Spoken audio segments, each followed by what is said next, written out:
No change in the front five after 81 laps. Tony Stewart continues to lead Casey Kane by 1.7 seconds. Our aerial coverage provided today by Quaker State. A look at the huge crowd, and in turn 4, the brand new Earnhardt Terrace, named for Dale Earnhardt.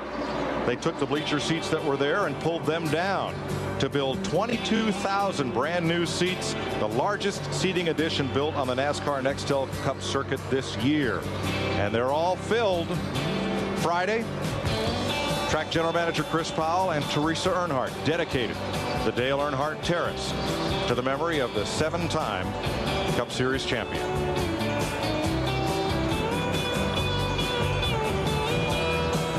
What a shot.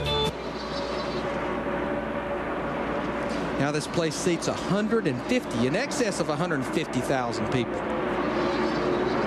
Tony Stewart putting on an exhibition, 2 seconds up on Casey Kane right now. Kenseth, Harvick, Busch, Labonte.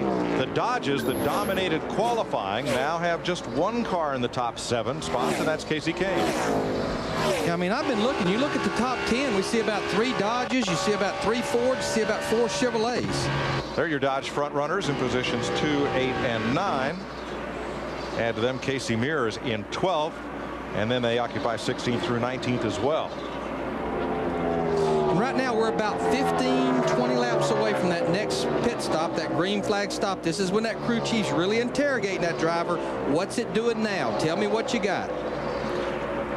Junebug, he's going to come back on pit road. He don't care if it's time for a stop or not. I can't drive this thing anymore. So when this pit stop's over, he's probably going to be 4 to 5 laps down right now. That's all he can do right now. I mean, he's out there. He can't get the thing going. He's going to just have to come in and hope for the best.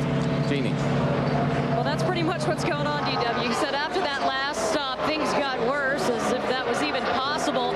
Junior radioing in saying this car is really, really plowing. It is unmanageable. Point leader for the first time in his career following his Daytona 500 victory. He's held it for 2 races and now is in trouble. Think about last year. He went to Rockingham and just, I mean, had the worst race I'd ever seen him have. Then they came here, he and Michael both, and they run 2nd and 3rd. So I thought when they came here, and then he won Phoenix last year, which is a similar, you know, sort of low bank racetrack. I thought he'd be pretty darn good here, but man, they missed it somehow. It's the same chassis they won Phoenix with a new body, but the thing I question is the trouble down here. Ryan Newman in the 12th car. I think he's going to save caution is out. Didn't hit the wall. What an untimely caution, though, now for Dale Earnhardt Jr. because he gets trapped just making that green flag stop. Second caution of the day, lap 87. There's some of that car control I'm talking about, Mike. I mean, that cat, he's spun around and spinning a car out on a track like this and not hitting the wall. You got to be doing something right. Yeah, you can't go even to Joey Chitwood and learn how to spin a car at 170 miles an hour. I know you can say, well, he's doing something wrong. He spun out, but the car's that bad, but he kept it off the wall. So they can still work on it and fix it. I tell you what, a car that really moved up before that caution was Jeff Green in the 43 car. In fact, both the Petty cars, Kyle Petty in the 45 is right behind him. This Jeff Green car, he restarted dead last. Now he's up to 16th. You coming to Vegas? You better bring your lucky charm, Larry. It's working right now. I'll tell you someone else, Larry, that we haven't said much about is Bobby Labonte. He's up to 6th place, and he's been coming up through there quietly, too, kind of like his teammate.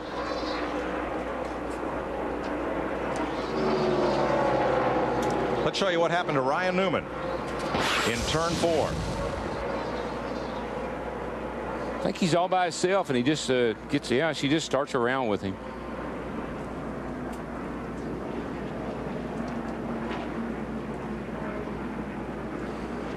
But he saves it, avoids damage, and now comes to pit road.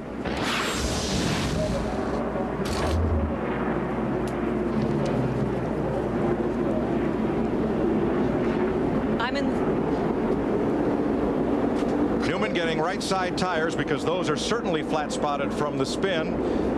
And another chassis adjustment there at the right rear. Look how I'm cranking on that track bar. They need to run it down to the earth, what I'm seeing.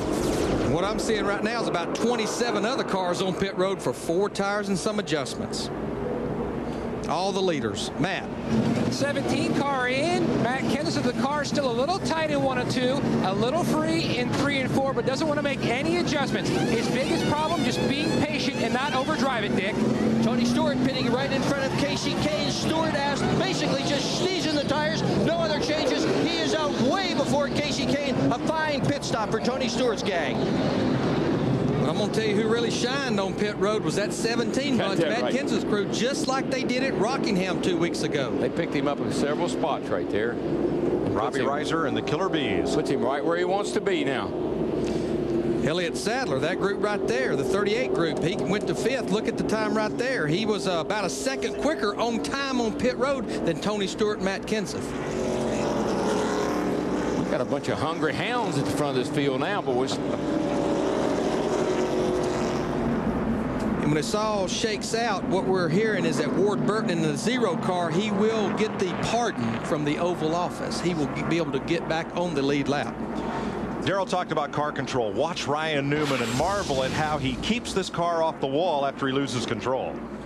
He knows he's in trouble. He got did a little wobble as he got into turn 3 there, but I mean, just the presence to be able to keep that car going in the right direction, away from the wall. And look at the fellas who couldn't. Look at all those black marks on the wall. Yeah.